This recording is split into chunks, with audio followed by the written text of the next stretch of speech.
నమస్తే అండి. నమస్తే మేడం. ప్రోగ్రామ్కి వచ్చారు కదా, ఎలా ఉందండి ప్రోగ్రామ్? బాగుంది మేడం.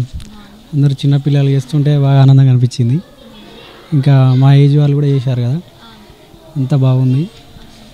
ఈ అవార్డు అంజలి స్టూడియో బాగా పెద్ద ప్రోగ్రామ్ ఇది. ఈ ఛానల్ కూడా యూట్యూబ్ ఛానల్ చూశాను నేను. చూసి అన్నకు ఫోన్ చేసి అన్న ఎక్కడ అయిందని అంటే అన్న ప్రోగ్రామ్ ఉందని చెప్పి మాట్లాడిండు. దీని అవార్డు గురించి కూడా చెప్పారు. First prize, second prize, third prize కూడా ఉన్నాయని చెప్పారు. మాది ఇక్కడ మంతిని పెద్దపల్లి జిల్లా మేడం, అడిగి శ్రీరాంపూర్ మాది. అక్కడ నుంచి వచ్చాను నేను. మీ ప్రొఫెషన్ ఏంటి? ఇప్పుడు ప్రజెంట్ అయితే ఇప్పుడు నేను కనకదుర్గ లీగల్ సెల్ ఆఫీస్లో చేస్తాను మేడం. ఈ డ్యాన్స్ అనేది నా ప్రొఫెషన్ మేడం. ఎక్కడ ప్రోగ్రామ్ ఉన్నా అటెండ్ అవ్వడం మాకు అంతే. ఇక ఎక్కడ ఇష్టం డాన్స్ అంటే మీకు ఇష్టం మేడం. ఎక్కడైనా క్లాసెస్ నేర్పించారా? స్కూళ్ళలో నేర్పించాను మేడం. స్కూలు అంతకుముందు మాకు బ్యాచ్ కూడా ఉండేది, అంతకుముందు నేర్పించాను. ఏంటి ఫోక్ ఏం నేర్పిస్తారు? Folk dance plus western. Bharatanatyam అవి కూడా లేదు మేడం, లేదు.